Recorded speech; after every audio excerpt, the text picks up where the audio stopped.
the mirror effect, so everything's backwards. So That's I'm not just gonna too- I'm gonna switch it. Don't worry. See, so now everyone, if you can read the stuff, it's exactly the way it should be seen if you have the visual eyes. Okay. It's not a mirror effect thing, which is weird, but whatever. I'm getting into too much detail about how I stream.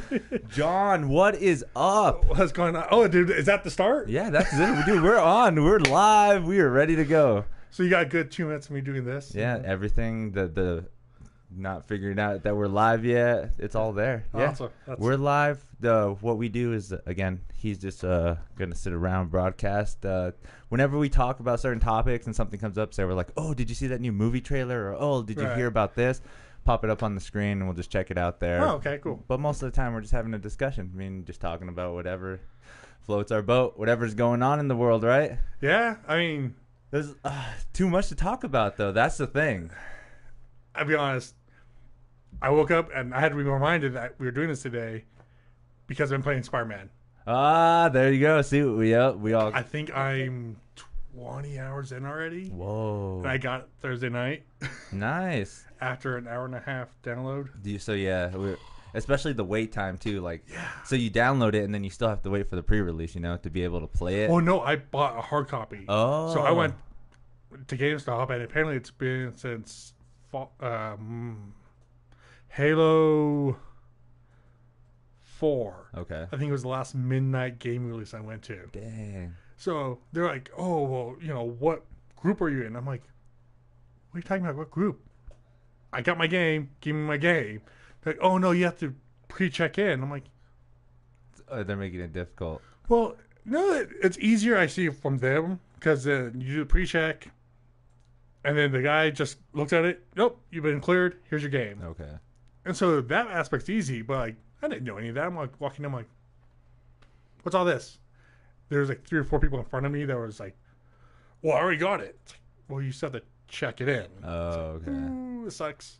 Yeah, and see, that's another thing too. Is like when you got the pre-order, there was no real instructions, right? It just, Well, yeah, and it's like, and that's only for the midnight release kind of thing, which I understand, and it's probably also to keep people from like trying to get multiple copies Okay. or, I can see what that is. But then, and again, also so you're not in line, like everybody in line and going, okay, yes, here's your game. Okay, yes, here's your game.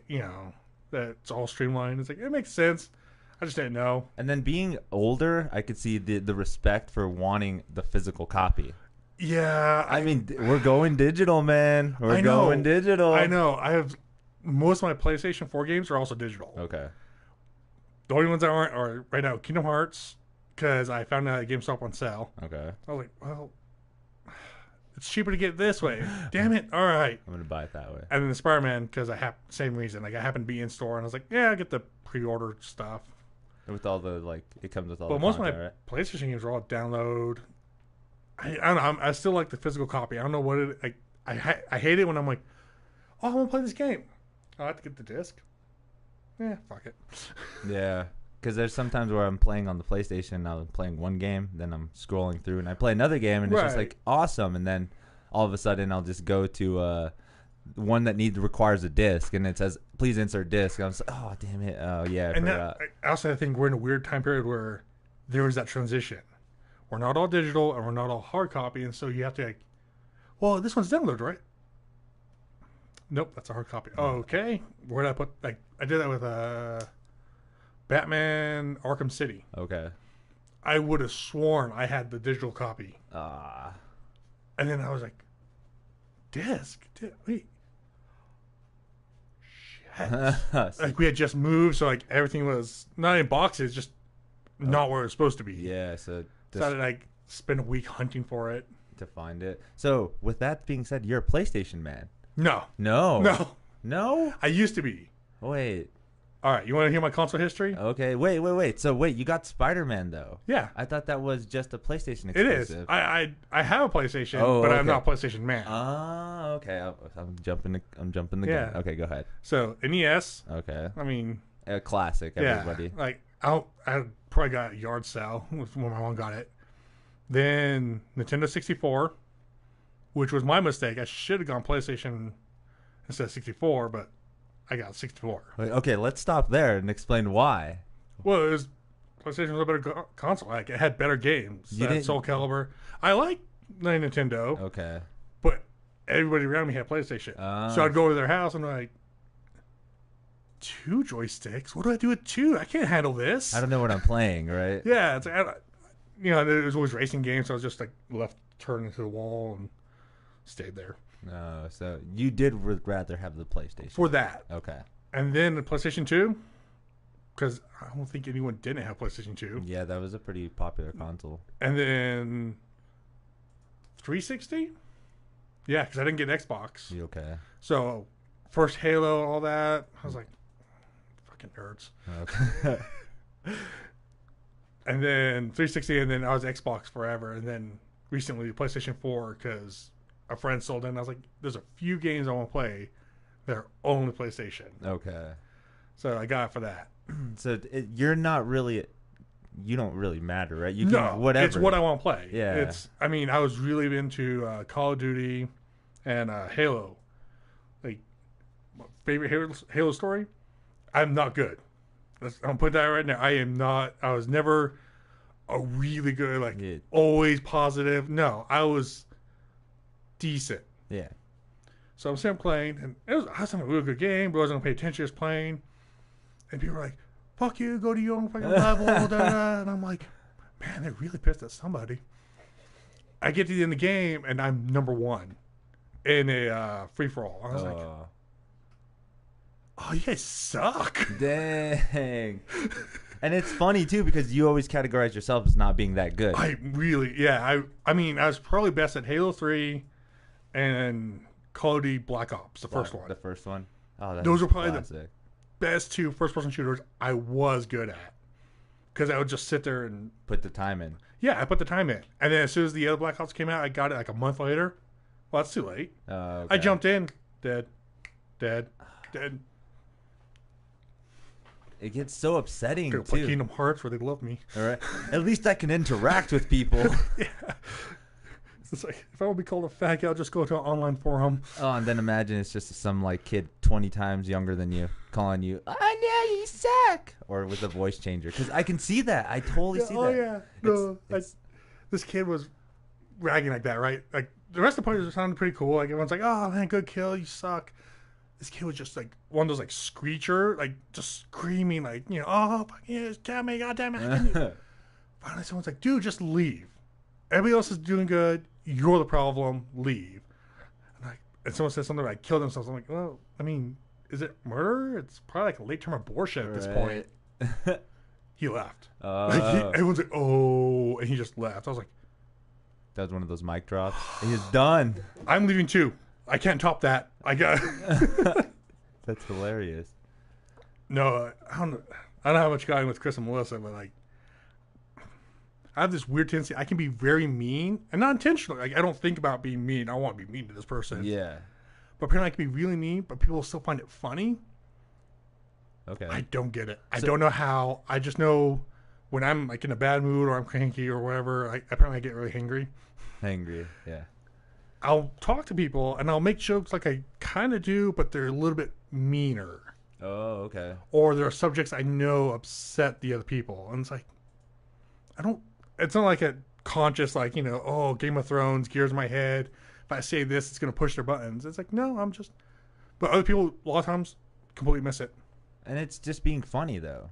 It is, but my wife pointed out to me first that it's mean funny. Funny? I still hear funny. It's still funny, but it's a difference of, like, if you know somebody has kind of problems with, like, body issues or something like that, of pushing that. Like, pushing those little things of, like... There is something that would upset somebody. Right, like... I always love this rule in comedy, too. It's like, if somebody doesn't get hurt by it, it's not funny. Right. No, I'm all about dark humor, and I am a very dark humor kind of person. I love gallows humor. Yeah. But I also understand, like, when you want to keep friendships, and, you don't necessarily... I never want to make the person feel bad about themselves. Okay. Is usually my goal, unless I'm apparently in a pissy mood. Normally, it's just like, oh, hey, no, like, I want to make jokes and we laugh together. Okay. I don't want to make you feel bad about yourself. So would you have to wait for that acceptance then? Like, oh, I'm comfortable with you joking about. Oh yeah, no, hack. I rarely push. I'll start I'll test the waters and see how people react. It usually happens a lot faster when I've been drinking. Okay. Obviously. Right. But yeah, there's definitely that like weird line of like, oh, it's the, Almost. oh, debut jokes are too far for you. Oh, my bad. I had no idea. See, and then that's another thing too. Is like, how do you know when you cross the line? Because you can't just assume. Like, No, there's you can hear in someone's laughter though. Like, if you ever listen to someone like, if you ever watched a girl get hit on by an overly creepy guy, but they're still trying to be nice. okay, That laugh. that's kind of what Everybody has that kind of laugh. Everybody has that. I get it. Someone please save me. You know, Okay. I need an adult. I don't know what's going on. Yeah, I love it. I wish I could study it more or like perfect it. Anymore, it's just whenever like I can get mean, apparently when I'm hungry or when someone's annoying me. Yeah, well, it's just And it's not like it's never like I said, I never want to make people feel bad about themselves, except for when I'm in a bad mood and I'm like, I want you to feel bad so you leave me alone. right. There you go. See, that's their way of just Go leaving you cry in the corner like you should. Exactly. Just exactly throw it that way. So yeah, that's so cool to like just to know how you are as a person. Again. No, I learned so much after getting married about myself. Okay. And I don't mean like, I found this. No. She told me apparently I get jealous. And it's not like a jealous like, hey bro, you talking to my girl? Yeah. No, apparently I just grow. I get quiet and I grow. And I'm 6'4", and you're like, well, how can you grow? It's like, well, people who meet me don't really realize how tall I am. Yeah. Until I stand up straight. Yeah. And it's a subconscious thing, but it's like you get that like, it's a tightness in me, and it's like I didn't even know. I didn't realize I was doing it. I didn't know I had that in me. No one who knows me would think I was intimidating. Yeah, there you go. That's what I always found it funny was, nobody thinks I'm intimidating. Well, yeah, you don't. Even when I first met you back when we were doing photo shoots, and stuff, you didn't have that like, hey, I'm a big tough dude. Like, right? You were very jokish, very funny guy. Always were interactive. I don't see it. Yeah, it's a size thing. The only people that get intimidated me off the bat by my size are usually people who have problems with sizes anyway. Okay. Like Napoleon complex kind of people. Like, to them, size does mean something. And I've seen that. Like, people who don't know me will come up and like, I'm like, what are you doing? What's going on, right? It's like, oh man, was that joke too far? Wait, I haven't talked to you yet. And that's so weird too. Is it's a dominant thing inside of the room? Like, yeah. To dominate, just to show who is the bigger man. Yeah, no, I love that, watching people with those kind of things. Like when I'm in that mood to watch, because you get the people who, it's the standing up straighter, and then they'll invading personal space. Like when they shake your hand, they pull you in. Okay. You know, they stand like, if you're taller than a person, you stand really close to them, or like the tightening of the grip, like when you shake. Yeah. It's like, and those are all things I subconsciously avoided for a long time. And I wish I had pictures. I don't have any good pictures. So we went to the same high school. Yeah, which is weird. Yeah, not the same time. Yeah. I was a year before you. I was 2005. But you were a senior, right? Chris was a senior. Okay. So I was the next year. Oh, okay. I graduated before him. All right. But in high school, when I graduated, I had long hair down to my shoulder blades. Okay. Like, down there. Hawaiian shirts, usually. I had about, I think, up to almost 20 in my collection at the time. Did you wear the puka shell necklace? Sometimes. No. Maybe. I think I tried for a while, but I don't know. I had a hard time with necklaces and jewelry. Like, I just don't usually wear it. Okay. But no, Hawaiian shirts and either blue jeans or trick pants. Oh, really? Yeah. Wow, that's crazy. With the Hawaiian shirt. Yeah. That's interesting. And I was probably, 6'3", 6'4" when I graduated. So, and I was just, no facial hair because I couldn't grow it yet. Just this lanky, goofy looking motherfucker. Whoa, okay. See, I would have never expected that. Yeah. Yeah. Because what did you do in high school? Like, did you play sports or anything? Nope. No sports at all? Despite everybody asking me to play basketball, it's like, no, I had no coordination. No, really? Oh, yeah. And you have such, like, the height for it, man. Oh, yeah. No, I had the height, but I'd be like Godzilla swiping at, or King Kong swiping at planes. Right. Get away. Well, that's why you just take that center. You're that center, Yeah, dude. just- That center. Nobody's coming It's like, past hey, me. what's your job? I ain't getting in the way. I just stand there. They try to, they foul me. Yeah, basketball is interesting, too. You were watching football, though, before you came, right? The game. You said you were. No, I was bowling. You were bowling? Bowling, dude. I'm becoming a typical white man. Wow. See, I'm over here. It's like, God, he's probably watching football. Gotta wait for him to finish watching football. I might be able to tell you 10 teams. I get, because again, the way the message seemed is like, yeah, Yeah. I'll see you after the Bowling. game. I didn't, yeah. Oh, see. I thought I put bowling in there. Yeah, I- no, we were doing a La Cumbre League bowling. It's like a 1-day Oh, like bowling tournament thing. crazy. I'm not good at sports. I got 100 on the first one and below 100 on the second game. So even bowling, I'm not good at. But I mean, so. are you a firm believer of it's just practice makes perfect? To a point, yeah. Yeah. Absolutely. 'Cause But I've heard some people been like, you can practice all you want. If you're not good at it, you're not going to get good at it. I think there's definitely some things that are that way in which you have to Except? wire your brain differently. Okay. Like if you're trying to be good at football and all you're doing is working out and like just pushing things and just that, if that's all you're focusing on, Okay. you're not going to be a really good football player because you're not looking at your games. Okay. You know, you're not thinking about it in the long run. the long run and the three-dimensional of whatever you're practicing. Like if you play Call of Duty and you only play that as a sniper. Well, as soon as you don't have a sniper, you're worthless. So you got to like learn the maps and learn, the strategies behind Great whatever. locations to use that gun compared Exactly. to using the AR or whatever other guns. Yeah, no, I think it's a lot, and it's probably a lot of things that come naturally when you start getting more into it. Like I talk about, any hobby is a rabbit hole. Okay. Doesn't matter what the hobby is. Any hobby is a rabbit hole. If you start going down it, it just gets deeper and deeper and bigger. And I mean, I started cosplay as like, oh, I want to dress up. I didn't even know cosplay was a term until I started looking it up. Okay. In Yeah. 2011. I was kind of confused about that too. So I was like, I just want to dress up. There's a con coming. I just want to do this. Oh, it has a name. Oh, that's cool. Oh, hey, there's a community. Yeah. There's a huge community.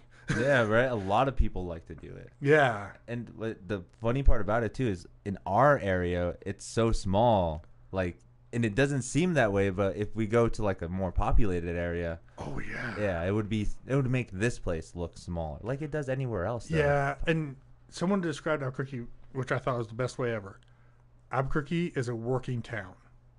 New Mexico is a working state. If it's not working or drinking, it doesn't usually do too well.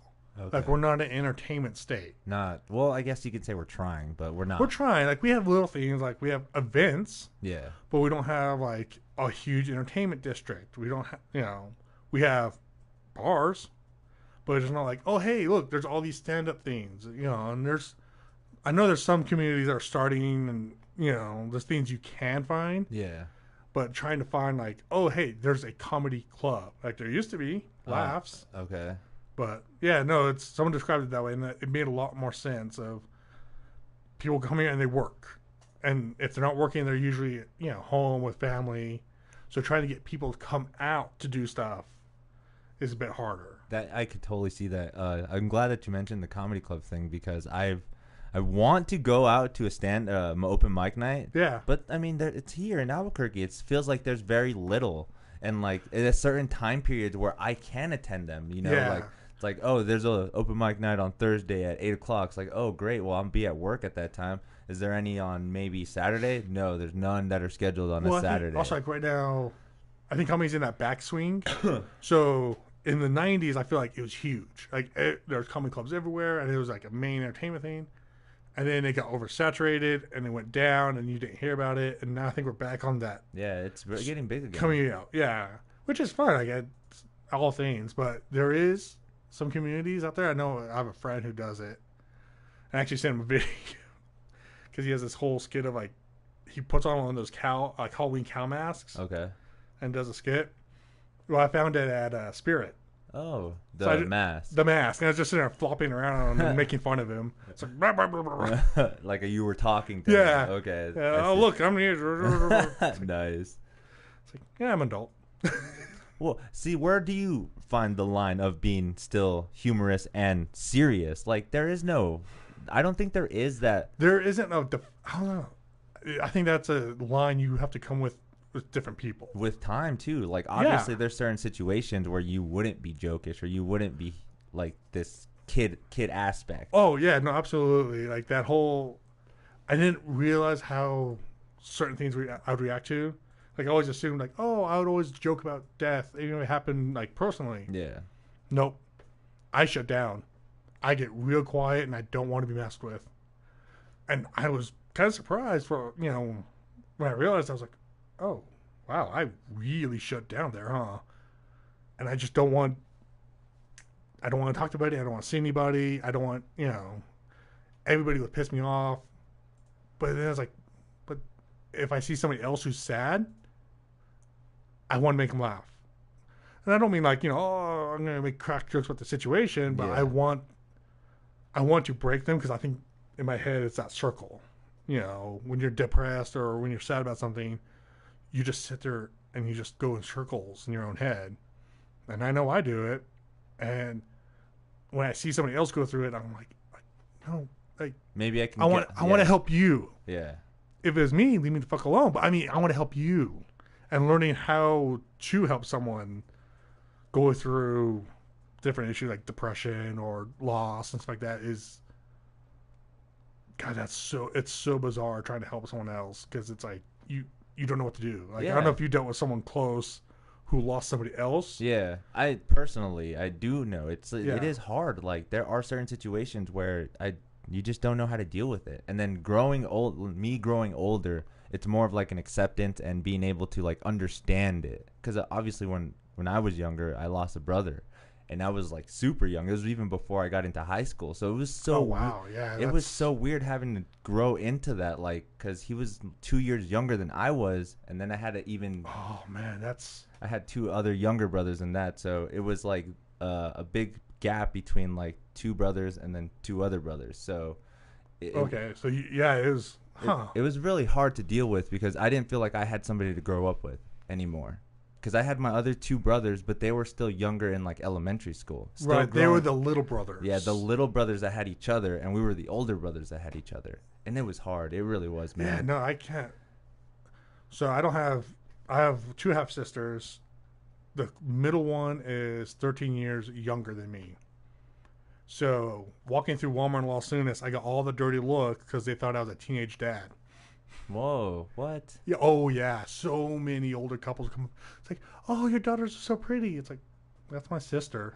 Oh, your sister. Oh, suddenly we're way more friendly. We thought you were, yeah. Like, well, already stereotyping. Yeah, having that assumption. Like, I haven't had sex yet. Jeez. God damn it. Thanks a lot for letting me know that I'm not having kids. Oh, so yeah. But yeah, dealing with those things is, and what I think it's harder to watch somebody else go through it. Because when you go through it yourself, it's like a fog. Like you go through the motions until you kind of, I don't want to say snap out of it because that makes it sound like, oh, look, this is when I was, going through it and now I'm done. Yeah. No, it's not very that clean, but there is a point in which you kind of hit where you're like, I think I'm okay. Yeah, like a transitional thing. Like I didn't see it more as like, and one thing that really helped me was like music. I started to play guitar after that, and I got more into that, and that really helped me cope with like I like just sit around and play guitar. Right, it's a thing you didn't have to put a whole lot of thought into. You can let your mind wander. Yeah. But you felt like you're still doing something. And it was really relaxing in a way. So after that, I just kind of I can accept it now. And the other funny thing about it is like people always say like, how can you let people joke about suicide or how can you let people joke about death and stuff like that? And I'm just like, because I've experienced it and I know the feeling of it. And the fact that you don't know about it and you're joking about it is okay. You're just trying to understand it, and that's fine. Like that's why I feel like comedy. So you mentioned suicide. Did your brother? Unfortunately, he did, and it was hard. It was hard. No, that leaves so many questions, and why there's so many what ifs. That man. And then going into like my family history, you can kind of see some signs. Like my parents were kind of alcoholics. There were kind of some like, I don't want to say negligence, but there were some times where it felt like I couldn't ask my parents certain things growing up. Right. Like I can't go to them and be like, hey, there's this girl I like at school, or hey, I couldn't. It's self-reliant, or for you guys, or as you felt, it was us. Yeah, pretty much. It was the kids. We had to look out for each other, because even if you don't acknowledge it, you can't rely on the adults. Yeah, exactly. Like, obviously, we can't cook for ourselves yet, but we Right. still can be like, hey, man, are you sad? Because I can help you out with that. And because we would think to go look for our parents for that. Yeah. But that was a little bit harder to do that when they were indulging in their alcohol or their drugs. Or right. something. They had their own world and their own problems. And that stems from an even farther problem. Like, my parents, they had kids too young. That's on them. Like, that was a transition for them that kind of probably freaked them out. And I mean, I'm not getting into like, oh, I hate my parents. No, my parents suck. Blah blah blah. I understand it. It happened. I think that's a very weird adult term, where it doesn't really matter how old you are, but that adult term when you realize your parents weren't perfect. Yeah. And that happens to people at different ages, but when it happens, is this very kind of like, wait, no, when I'm an adult, I'm supposed to know what to do. You're the adult. You don't know shit. Oh, I'm fucked. Yeah, especially when you find out, whoa, what you showed me was kind of wrong. Right. Like, when you're like, wait, you always said that was a bad habit. Right. And you're doing it. Yeah, exactly. So repeatedly. Growing into that, I mean, that's one thing I love. I don't want to say the media or like watching TV or anything is so like bad or anything, because there are certain cool morals and certain cool things that you learn from TV, like watching The Simpsons, and you see something like, oh, Homer helps Marge in a nice way. Yeah. You can see that in real life. Like, you can actually pertain to that. And that's what I loved about growing up in, like, because I saw South Park when I was like, oh my God, like watching it growing up, like super early. So, I was going to say, because I was 5th, 6th grade when South Park came out. Yeah. So you would have been probably elementary. Early, I would say what, like 8 maybe? 8 or 9? No, maybe 7. And then it's hard to remember when you actually start to formulate memories. But I remember watching it at a young age. And I couldn't my favorite question. What's your earliest memory? My earliest memory? Yeah, your earliest memory that you know is yours, and not something you've been told so many times that you created a memory. Okay, so I have a scar right here on the bottom of my chin. I don't know if you can see it. Nah. With my shitty little goatee going on here, but I have a scar right there, and I actually got 4 stitches there when I was younger. I think I had to have been at least like 4. Okay. So what happened was I was on the monkey bars, and it was my birthday. So I was on the monkey bars, and I had a swing set with a cool sandbox that was kind of homemade. My grandpa made a cool sandbox, and he put like plywood on the edges, and then inside was the sand. And I was on the monkey bars, and my friend was behind me, and he's like, I'm gonna push you and we'll like swing you around. Yeah. And he pushed me like 2 or 3 times, and it was fun. I was like, yeah. The 4th time, I wasn't really braceful for how fast he was gonna push me or how hard he was, so I kind of let go. And I flew forward, my chin and everything just hit the front of the frame of the sandbox. And it cracked open, and I was bleeding everywhere. And then, like, everyone came around me. Everyone was like, oh, no, what's going on? And then, oh, God, this is so shitty, too. Because I went to the doctor's office. They did everything, the stitches and stuff. But it took, like, maybe, like, 3 or 4 hours. I was there for a while. Yeah. By the time I came back, the party was over. The cake was eaten. Oh, man, they ate your cake. Yeah. The piñata was broken. They didn't hit. Unfortunately, I didn't get the presents. But they had a good time without me. So that was the most such like a Simpsons, like that's such a great like just ruin your kid memory kind of thing. Like it was so funny. It's like, we threw a birthday party. You weren't there, but it was a lot of fun. Because it was fun, the build-up. I could kind of remember, like, you know, we had watching everybody set up. Yeah, the pinata was like the blue Power Ranger. Oh, it was so amazing. And then all of a sudden, I get sent to the hospital and, come back and it was over. So there's a scar on my nose from car surfing in the back of a truck. Car surfing? Yeah. So where this was in Moriarty on a farm road. So literally parts of the road were like that. Like they were just, it was mainly tractors, but there's also the main road to get to the house. So was it a dirt road then? Oh yeah. Okay, so it's a dirt road. Just, I mean, all over the place. And so we thought it'd be cool to surf in the back of the truck because early 90s ninjas and surfing were cool. Yeah, it was fun. So we get out there and he hit the brakes and I went flying. And I remember surfing, and I remember the next thing I remember is having the mask on and just watching the needle. Like, that feels weird because obviously they numb you, but like those are the only two memories of that. Oh, great! But my earliest memory is probably I think they were moving my dad into the apartment or something like that. But we were on these concrete stairs of the apartment, so it was like concrete up, platform, then up. And I was putting up the cars, and I was like, woo! Holy shit. I have no idea how I'm still alive from that. But yeah, that's probably my earliest memory. Yeah, like age-wise, you can kind of... Probably like 3? Dang. Maybe. Like it's... Trying to get a timeline for my family on anything is... It's harder impossible. Now. And Lost makes more sense than my family's timeline. And that's funny to think about too, because it's just like, oh, let's go back to the past and then to the future again. But it is hard, especially when you grow older. You just, some memories are just not as you don't remember them as well. Oh yeah, like I don't remember high school. Really? Yeah, there's very little I remember of going to school, and like you're talking about teachers. I could probably name 2. 2 of them. Yeah. Let me see. So Miss Otero, which was art. Okay. And see, I remember Ranshaw. Oh yes, the graphic arts teacher. She was amazing. She was an amazing, and she was really underappreciated. Yeah, that's so like true. Looking back, like I'm like, oh, I feel like I should have apologized because she tried so hard to inspire and like to teach, and it was all about it's outdated graphic art stuff. Yeah, but it still can be applied.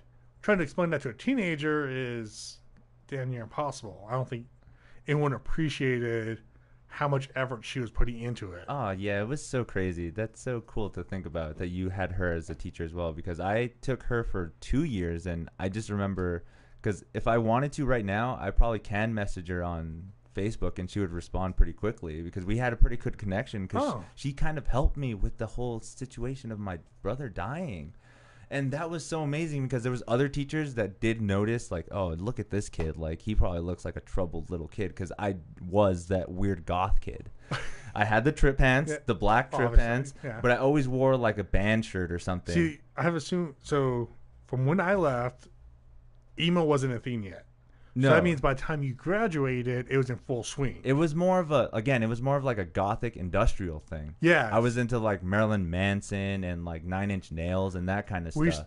Were they still hanging out between the 2 Pepsi machines in the morning and off the main hall? By the cafeteria? Yeah. Yeah.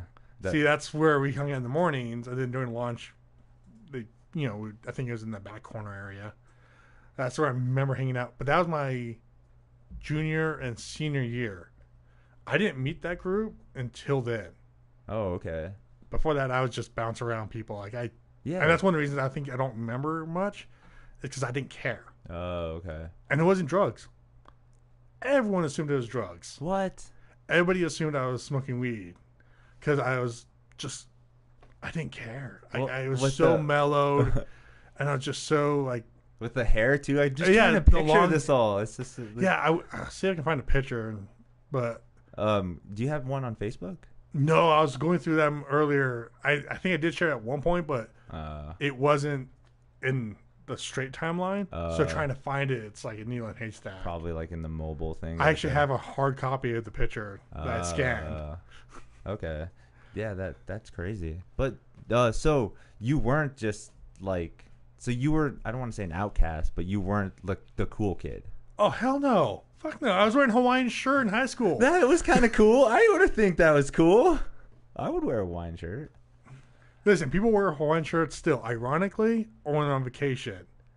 No person under 20 is wearing a Hawaiian shirt and still be considered cool. Okay, that's probably true. And I don't even know why. I think I really wanted to be a surfer in the middle of the desert. Yeah, I was about to just say that. It's like, wow, you're gonna hit. Well, no, you can still hit the slopes. Snowboarding and skiing. Okay, that's really close to sports and skill. Oh, you've never tried that? Oh no, Oh. no, I've never been skiing. I've never been snowboarding. Sledding, maybe Once when it snowed around my house. So, you mentioned Moriarty. Yeah. You lived there before? Yeah, I lived there until I was about 10. Okay. And then we moved to Los Lunas. And that was it. And then moved up to Albuquerque after Okay. when me and my wife were together. But all in the state. All within the state. I never lived outside the state. Technically, I was born in Arizona. Too young. Yeah, no, I was like 1 or 2 when my parents moved here. And then they divorced. Went to Moriarty. So like I was a country kid. Like it was really weird because like in Moriarty when I was there was nothing but farms. Yeah. Pretty much. Like it was there was a sign for a Burger King coming soon for a decade. Oh, great. They were excited when McDonald's showed up. That's crazy. Yeah, no, when the truck stop is when the better restaurants in your town, you live in a small town. Okay, so that's where you go to eat, is a truck stop. Yeah, like the truck stop was the nicer restaurant. That's so weird. That's crazy. So you weren't there for, how long were you there till you grew up? So you're in Moriarty till... I guess I'm there till about 9 or 10. Okay. And then from there, I went to Los Lunas. And I was in Los Lunas in pretty much this valley until 23. Nice. I spent like a year in Berlin because a friend got an apartment and I was like, hey, should we roommates? I'm like, yeah, sure. Then he left. Oh, okay. And then from there I met my wife, so I came up to Albuquerque and I've been here since 2010. So you have a good love for the state. Yeah, I mean, it's a love-hate, like everybody who lives here. Yeah, right. It's like, oh, Albuquerque, it's the biggest city in New Mexico. But it is like, okay, so how do you feel with the cool random stuff that we have, like the whole Roswell thing, aliens? It's one that's cool, but like my family was very, my grandmother's from Roswell. Okay. Whoa, see, that's even and sicker. so she was very dismissive of it. It wasn't real. Get it out of here. Well, not even it wasn't real, just like dismissive because it became a tourist trap. And if you've been to Roswell, it's, and you had that mindset of it's just a gimmick. Yeah. Well, yeah, that's how it feels. And so like I was never like, oh, it's Roswell and aliens. And like my friend was like, don't be stupid. Like, oh, my bad. Don't even believe that nonsense. But yeah, no, like, I do like New Mexico. Like I love the weather, I guess. Like I'm a desert person, like going through. We went to the East Coast when I was about 13. And they're like, I went to the South because I was just like, what's wrong with the air? Really? Like it's humidity. Yeah. Like, the hell's that? Like it feels different. I had never really experienced real humidity before, and I was like, how make it stop? Like, how do I stop this? Do I go inside to fix this? Yeah, it's like it was so like there's so much, and then I don't know if you've been to East Coast, older, but like it's really because you don't have any like here. Which way is east? Mountains. Okay. Like it's like where directions you are. Okay. East, it's all rolling hills, and it's like I'm sure the locals probably can tell you, but like not being from them, like how do you know where you are? Oh yeah, going there for the first time or something. Yeah, and then them going like, oh, we're gonna go to the this town next over. So you say that in New Mexico, that's a 20-30 minute trip. Oh, okay. Doesn't matter where you live. It's like, hey, I'm going to Los Lunas. It's like, oh man, all right, well, have a good day. Yeah, Like, I'll see you in an hour or two. yeah, like living in Los Lunas, going to Albuquerque was a day trip. Yeah. You had all your routes planned out. because you didn't want to have to drive back. That's true. And that's true going to almost, I love how Albuquerque's kind of in the center, because going to any other place is just like that day trip too. Let's go to Santa Fe, or let's go to Las Cruces, or the idea Las Cruces is a little farther. 2-hour drive for New Mexico is like, all right, I can do that. Hell, we did it once to Las Cruces for a con. Yeah, the gaming con, I think it was. Oh, was it a gaming con? It was. That's what it was marketed as. Because I know they used to have one called Las Cruces Anime Days or something, but that was older. That was back. That was a little bit older. I don't remember it. I was told it. I entered the community way too late. I think I came into it like in 2014, maybe. See, and you came in later than me, but I feel like you are more involved than I am. Yeah, I had a lot of influence from a lot of people. Like, we're close, not really close, but we're almost same age. I'm 28. I'm 32. See, so we're not so far apart compared to like my friend here who's 23. But see, I felt like I just got more accepted with the younger crowd. They were just like, once I came in, they were just like, hey, look at you, you're like a little kid. And I'm like, hey, I'm 25. And they're like, oh yeah. Well, you also have, I mean, not to be insulting, but you have that physique. You have that smaller physique. Yeah, you can say I'm skinny. I know I'm skinny. I know I'm puny. You can say it. It's more than being skinny. It really, like, it's, how to describe it? It's just like that. It's a smaller physique. Like, I never got that. So, fun story. I was 21 in Florida, just turned 21. Like, and I was like, you know, all happy because I was like, I'm gonna buy a legal beer, and you know, I can do that. So I was walking to the bar. I'm like, I want a Budweiser because I had bad taste. And she goes, all right, here you go. You're not gonna card me? She goes, you're old enough. I'm like, oh yeah, but I mean, you could still card me. I'm legal now. I'm not scared. It makes me feel better. And she goes, what are you, like, 30, 25? I was like, I'm 21. I just turned 21. Like, man. I felt like, I was like, oh man. And again, I think it's more my height. Everyone thinks I'm old. Everyone thought I was older because of my height. Now everyone thinks I'm in my late 20s. I'm over 30, and everyone's like, oh, what are you, like 28? I'm like, when the fuck did that shit come? That's so weird too. Yeah, because I'm still in that transition where I look like a baby, and that just kind of makes me upset. Because I mean, no matter what I get told, no matter where I go to get alcohol, I'll probably get carded, or I'm just gonna have that look to me for a good maybe 2 more years or something. But hopefully soon enough, I do get the transition where I look like a man, and they don't card me one day. So there's a real quick way to look older. Shave my head. Well, that usually helps, but like just. There's a point of exhaustion in which you have the heavy bags and you have that I don't give a fuck about anything, give me my goddamn drink look. What the? Yeah. Oh, man. You gave up on life. Here's your beer. So you think that's just not taking care of yourself then? To a point. Like, there's like a definitely look. Like if you look at any hardcore drinkers or users or even just people who, like, I'm sure you said you play guitar, you probably met like people that are on tours a lot. Yeah. There's a certain raggedness you get when you are just go, and you don't give yourself time to rest. Okay.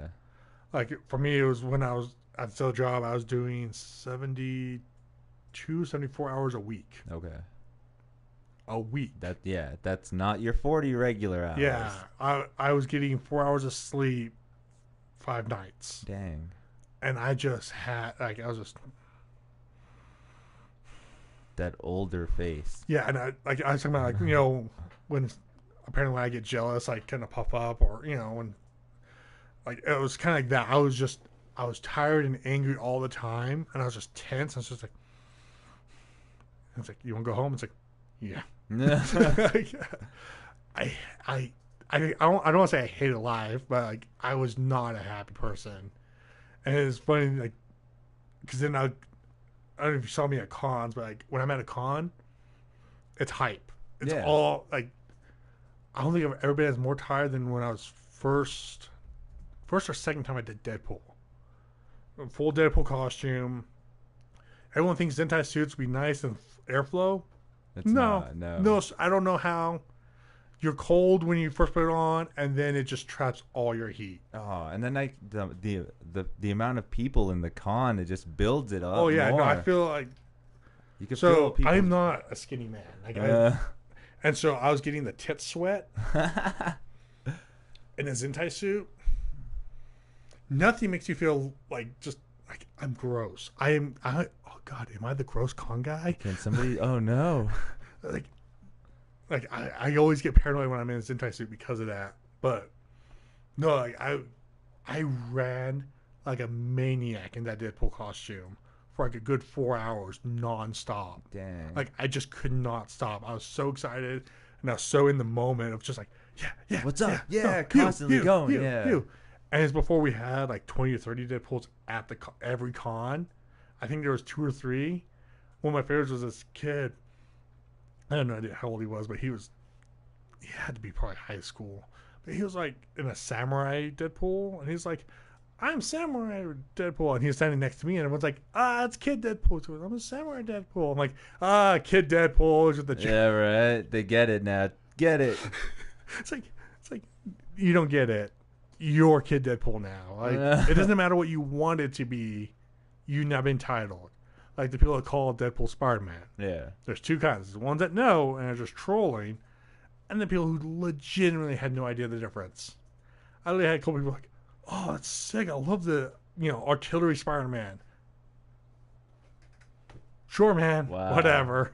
It's your con. Yeah, and that's so weird to think about too, is because like you go to a con and you learn more about the culture after that. So obviously maybe somebody would correct him after that, but that's so weird to think about. It's just like, hey, you artillery Spider-Man. Yeah. It's like you would think that more of like, okay. Yeah. Or like my wife when she was in her Ivy got Forest Lady. Forest Lady. Everyone's like, go take a picture with the Forest Lady. She's like, her husband, I think that's supposed to be Ivy. Are you? She's like, yeah. She's like, why don't you can call me Forest Lady? Sure, lady. Like at a certain point, it's like, it's you're here, your experience. It's an experience. If you want to call me Forest Lady, go ahead. And it's so weird too because like when cons were first appeared and stuff, it was the hardcore fan, right? And now it is more of like a, hey, it's cool to go to a con. Yeah, no, I've been fascinated because again, we're in the same age, so we saw that shift between it's a nerdy thing. Yeah, nerds. Yeah. To hey, everybody, let's go see the latest premiere of the movie right now. Yeah, like, oh, dude, I've always been a fan of Batman. Yeah, like, that would have never happened. I've never seen you buy a comic book in your life. It's like, so and it's I don't want to hate on people because of that. Like, I'm like, you know what? Be a fan, and however you want to be a fan, just don't be an ass to other people who are fans. And like, doing what episode did Batman do this in? It's like, I don't fucking know. Like, I watched Batman's animated series when I was a kid, and I loved it, and it was a huge influence on my taste. I can't tell you like individual episodes. I probably haven't watched a full episode since it aired. Right. But I love it. Yeah, or certain story arcs that just like, this stuck happened with you. Like, yeah. Like when there's good stories, doesn't matter what the medium is. Like one of my favorite short comics. It's an online comic. It'll get me tearing up every time. Goddamn Dead Dog comic. You probably see it on Facebook.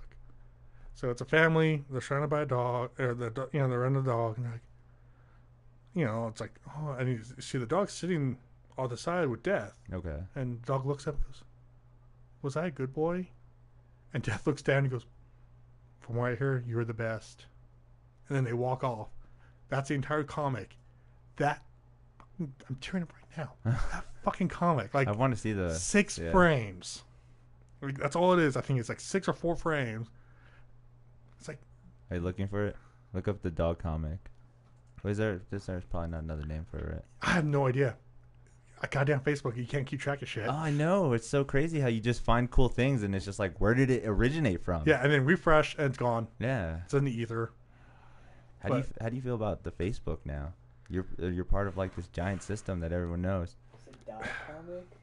But there's one. It's one where he talks to Death. Yeah. I mean, it seems like a dangerous thing to search for, where you can look up Dead Dog comic. Try it. Okay. Well, yeah, we're not talking about you. Yep. Second one.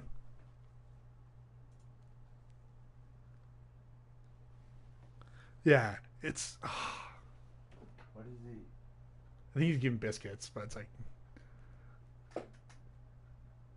Yeah, the biscuits. Whoa.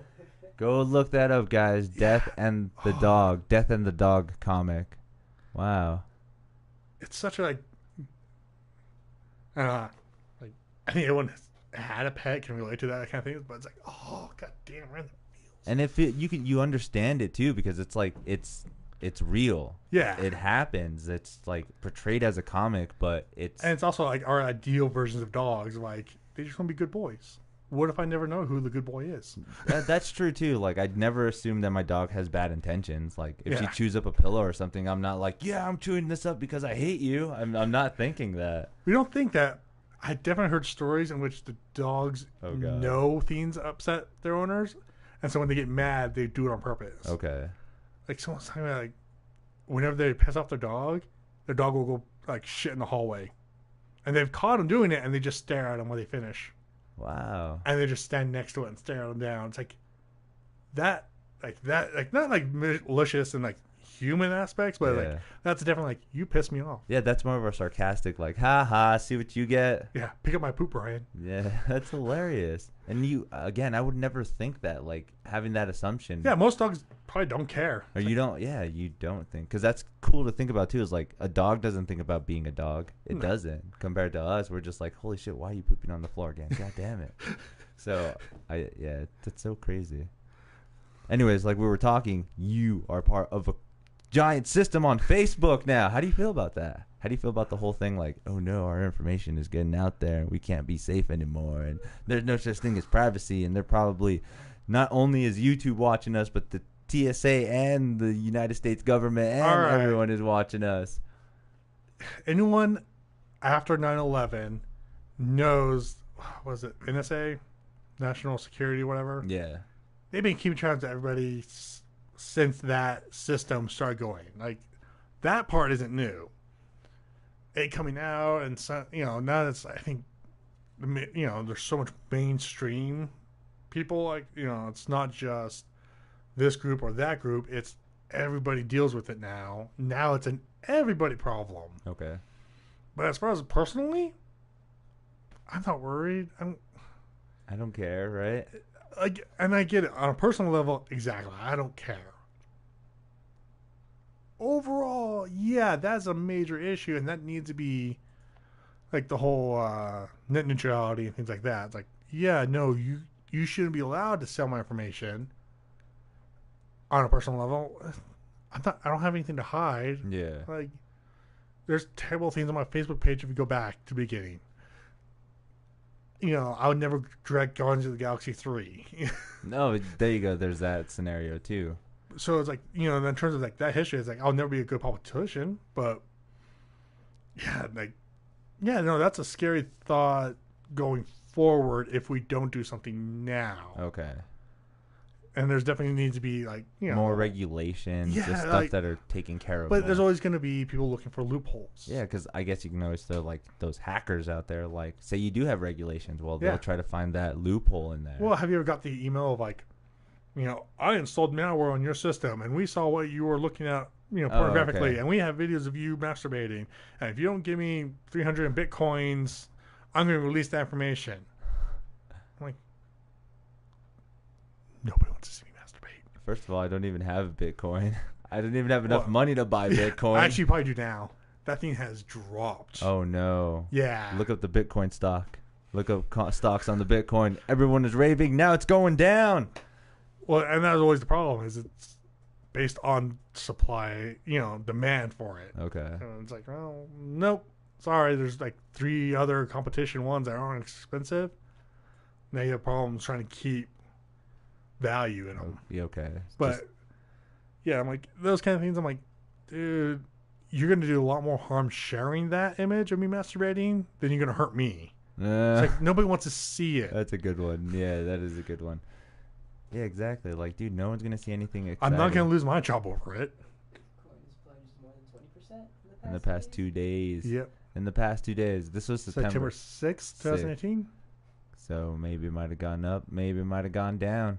It's been drastically going down from what it was. Like, what was that? One point it was like over 1,000 or something like that for a coin, Yeah. and they were like all over the place, and then it just dropped. Oh man, because I remember the highest point when I remember keeping up with it was like at 550 just for a coin. I was like, whoa, that's amazing.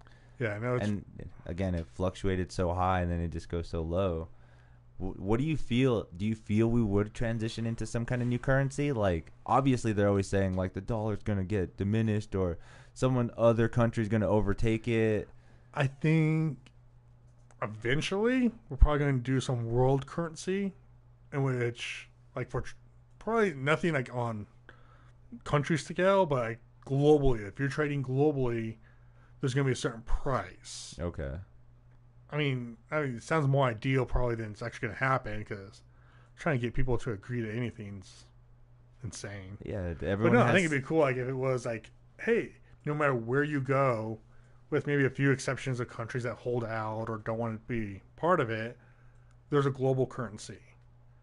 But then you'd also probably have to figure out taxes or something like that too. the way it's regulated, who gets more? Why is this country developing? Right. So yeah, because I don't know. There's so many logistics of that. I understand why there's like college courses for it. Unfortunately, I am not smart enough in that aspect. Nope. That's so funny to think about too, is because like there's so many smart people out there that just like explain so much smart things. I'm just like, damn, I wish I just knew what you knew, because it's so. Do you get into those YouTube rabbit holes? Yes, of all people the time. Like just trying to explain things to you. Yeah, like the crash courses. I love Crash that. course. What is it? Smarter Every Day. He's a good one. What else? Mental Floss. That one's awesome too. TED Talks, things like that. And Yeah. I'm like, I love watching them. I'm going, I'm not gonna remember any of this, but I feel smarter watching this. No, but it is that intake of it just going in one time, just even knowing it one time. Oh, so this is me going into more hippie bullshit, but we just don't know how to unlock our brains good enough to remember the information we just intook. Unfortunately, we saw it and it is in there, but we just don't know how to bring it back out like we do other memories. So I have a theory about some of that, and that what scares me is, have you heard of like the memory test or memory manipulation? Look it up, memory manipulation. But so essentially, the idea is, my sister explained to me because she was taking a course about it. But they took this guy and they said, "Have you ever been in a hot air balloon?" He's like, "No." So really? Are you sure? Because there's a picture of you and there's a picture of him and like an uncle in the hot air balloon. I was like, I don't remember that picture. And then they kind of push it and kind of lead him to a point where he was convinced he had been in a hot air balloon, and he was talking about how I do kind of remember like watching the people get smaller and ants, and you know, like the noise of the thing. Nope, he never was.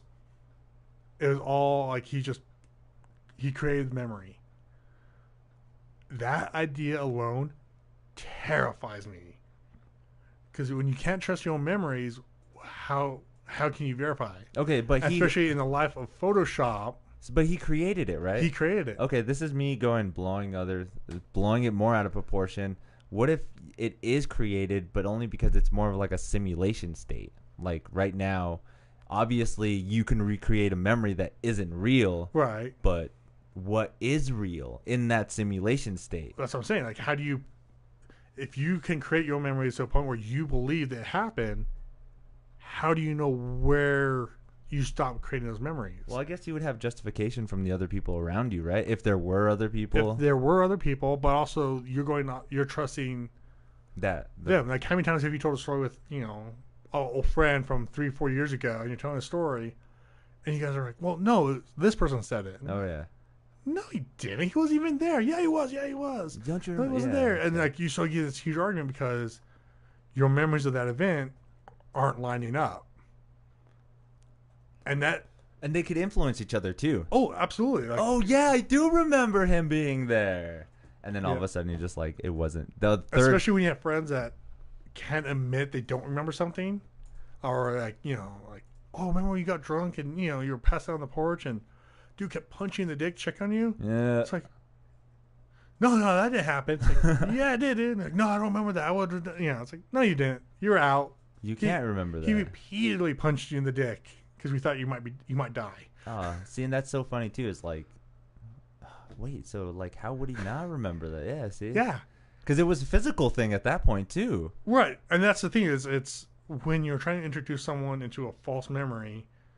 There's like 3 or 4 stages in which you mention it, and you lead certain, like the way you lead memories. You give it an anchor, so something to focus on, something that they can like touch or think about, and then you give them physical evidence or proof, and then and then you can kind of guide them. Okay. And that's when I think there was a problem with it with hypnotherapy, and people were like claiming that they were being molested. They had been molested by family or something like that.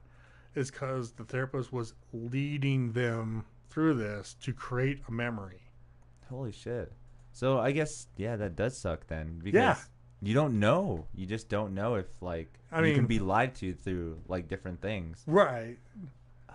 And the reason I think about all that is, think about when you were a kid. You can't think of the scenarios you were as a kid from that same perspective, because you have all this knowledge between then and now putting into it. Yeah. And so you don't have this clean slate of like, oh yeah, I hated Brussels sprouts because they look like the eggs from Alien. Or even even putting yourself in that first person scenario where it's like, oh yeah, I remember when I ate it and I spit it out or something. It's like, why would I do that? Like, I remember making a ranch and onion sandwich. I can't tell you why. I don't know. I remember eating it and my mom laughing hysterically because apparently I was insisting on eating it. Ranch and onions. Onion. Wow. Raw onion. That's crazy. I don't know if we were just like, that's all we had, or if mom was like, you make whatever you want. Yeah, pretty much. So it's like trying to, it's like, and I'm sure it's always minimum usually. Like when it's your own memories and you're tweaking them yourself, it's usually very minimal. Yeah, it's something a little off topic or something. Yeah, and I think and I think that's also where we get like people that suffer from schizophrenia, is that rewriting of memories or rewriting of your inputs is intercepted with what could be. Okay. And so if you are convinced of a certain memory and you only can trust your own memory because you don't believe anybody around you, how do you disprove someone else's memory? It's a rabbit hole. It terrifies me. The idea that I could lose myself and not have those memories. Like amnesia, it's one of the scariest things I could think of. And I love to think of that too in the opposite sense too. It's like, imagine if you did get a head injury and now a new skill just enveloped out of nowhere, where you never even like knew people that who you speak French. Yeah, or just be more of a mathematician, or just being able to just, I don't know, see like geometrical shapes better so that you can distinguish them in life or something. Well, like there's the skill aspect, but there's also like the what makes you you question. Have you ever been down that rabbit hole of thought? What do you mean? What is you? Like, what makes you you? I guess, what is the idea of it's I think therefore I am, like, well, yeah, that makes you a conscious being, but what makes you an individual? So if you lost all your memories from, let's say you couldn't remember from 2 years ago back, so all those memories of your childhood are gone, how much of you is still what you would look at now as you? And would it be unrecognizable to your friends and family because you wouldn't have those connections? Like, when I was a kid, I remember watching Batman Ninja Turtles and those cartoons, and those influenced me artistically, probably even, set my morals of what is good and bad. Yeah. So if I lost those memories, would I still have those same thoughts? Yeah, would you still think this is good and this is bad going right, on? like where, or would they be slightly skewed because I don't have that reference? That's a good question. That's one of the, what does make the person me? What makes me me? Yeah. Do you guys know what neuron clusters are? Neuron Neuron. cluster. There's the things that actually make the memory or transfer the memory, right? See, I don't know. That one of the commenters says your neuron clusters are you. Yeah, that's what I'm saying. Like you are literally just electrical signals that are stored in a pattern, and you essentially like binary. You transfer that into an image. So, you can rewrite your brain as we talked about, like with creating your memories. So if those patterns got interrupted, I mean, look at Alzheimer's. They lose aspects. So at what point, people with amnesia and like that, like what point do you stop being you? Or if you lost all your memories up to now, would you still have all your same habits? Because habits are, again, a memory. Okay. And, sorry. No, Yeah, we're getting so there's into a it. great book called, look it up, Memories. And my wife hates the fact that I found this book Oh, God. because it's become this. Like, I just get these thought loops. This- The Power of Habit. Okay. I'm not gonna try to say his name, but it's by Charles. Essentially it talks about there was an elderly guy who had a brain injury. It was some bacteria or something and they fixed it, but he couldn't create new memories.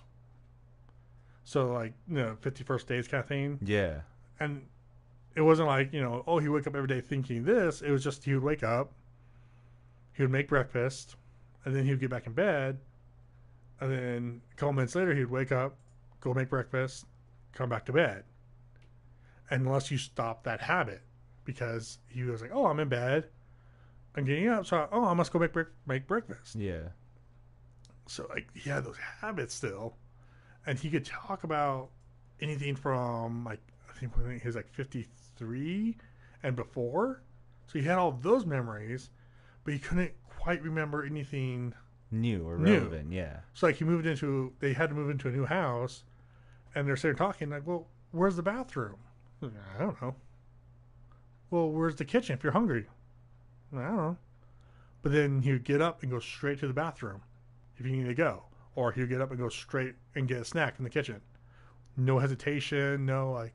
Where am I going? Yeah, because he couldn't consciously remember it, but the habit was forming. What? Okay, so that's funny to think about too, because that isn't How that, much of you is you, and how much of it is habits. It's muscle memory too, because I heard of a story too of a guy that lost his memory, who couldn't remember like his wife or couldn't remember certain aspects of what he used to do back in the day, but he used to be a piano player. And every time he would sit on the piano and start playing, he can recall the same songs that he knew how to play. But that was because of the habit of always putting your fingers in that same spot. Exactly. It was, I'm trying to remember the stages. There's the trigger of the habit, the action, and then the reward. Okay. So the trigger for him was sitting at the piano and putting his hands on the keys. The reward was him playing, and so that was reinforced, even if it wasn't going through it consciously.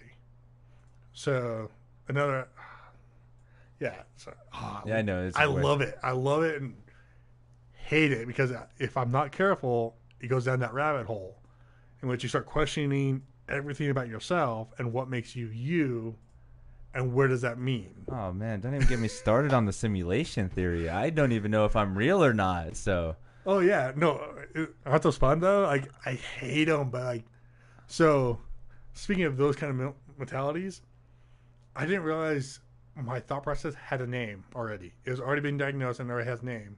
It's called a cosmic pessimist. And there's a great video by Wisecrack about it, portraying to BoJack Horseman. Okay. And essentially it's, what do you do when you realize in the grand scheme of things, nothing matters? Where do you find meaning?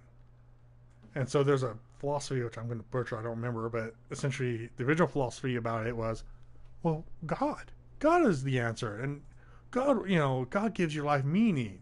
We have something to look forward to if we do good because he wants us Exactly. to. There. Oh, thank goodness. The only problem is if you don't believe. If you don't believe in God, how do you find meaning? That single line of thought screwed me up so much. for a good 2-3 months, I was just sitting there like, I didn't know how to name. Like, I didn't, in the grand scheme of things, I knew nothing matters.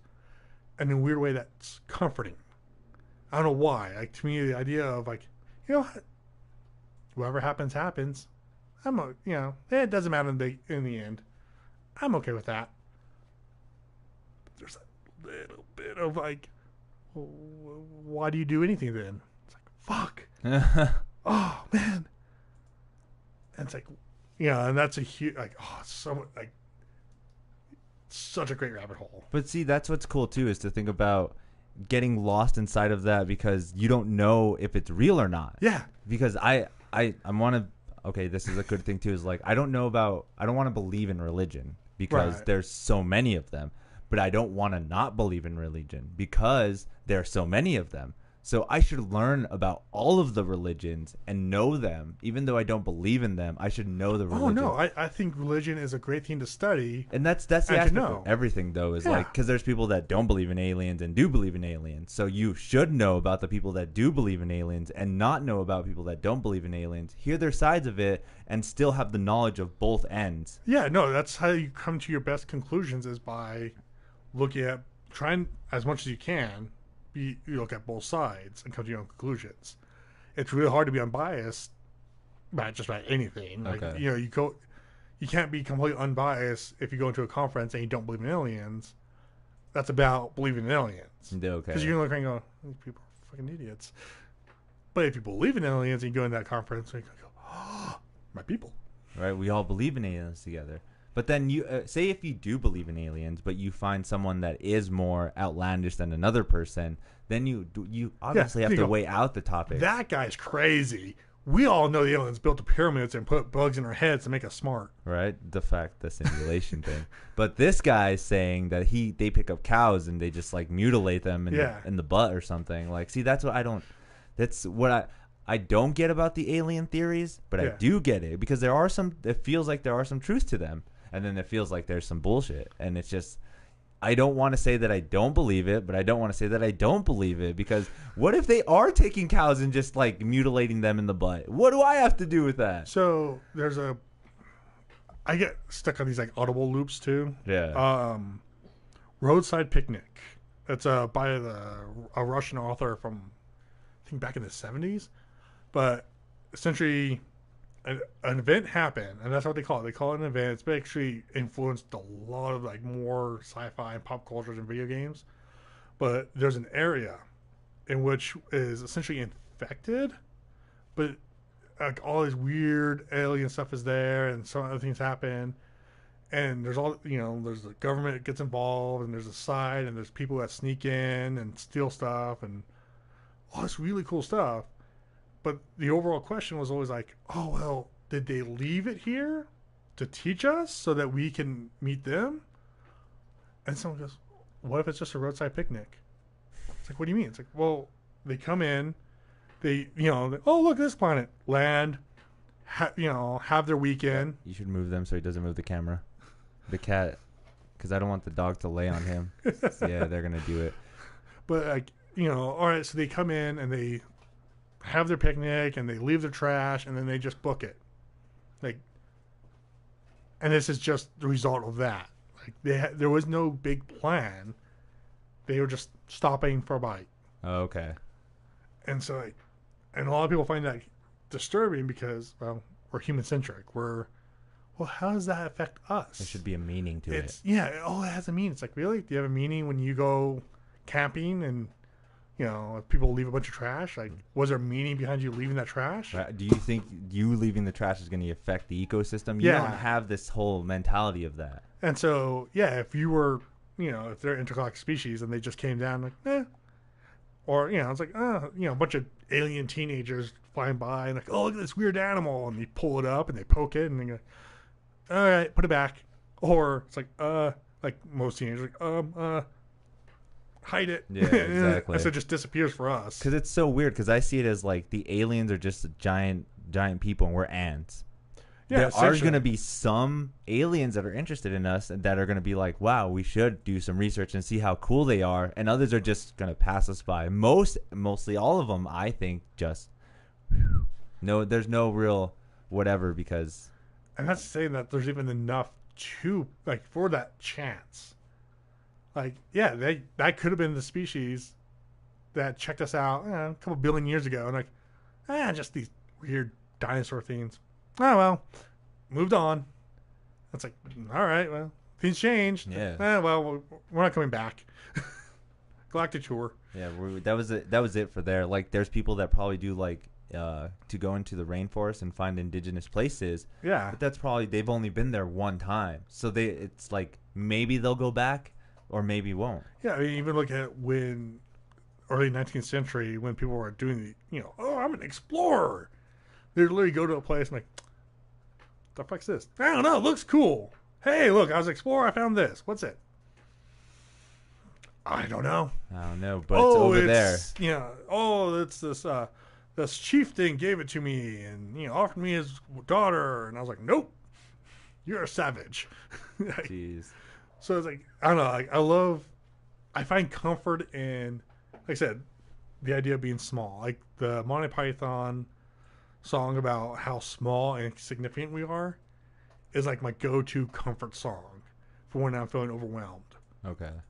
A lot of people don't like it. A lot of people want like, they want to be wrapped in like assurances of like, no, you matter. Or feel empowered or something. Yeah, it's like, no, your life's in your hands. I'm like, I could die tomorrow. Oh, that's so much more comforting. Right, and you get it. Yeah, it's like, I'm like, I love life and I love, doing things, but I think it's also why I have no real ambition. Like, I can never be a good businessman or politician because I'm like, well, what do you think of this? I'm like, we're all gonna die. What do you want me to think about this?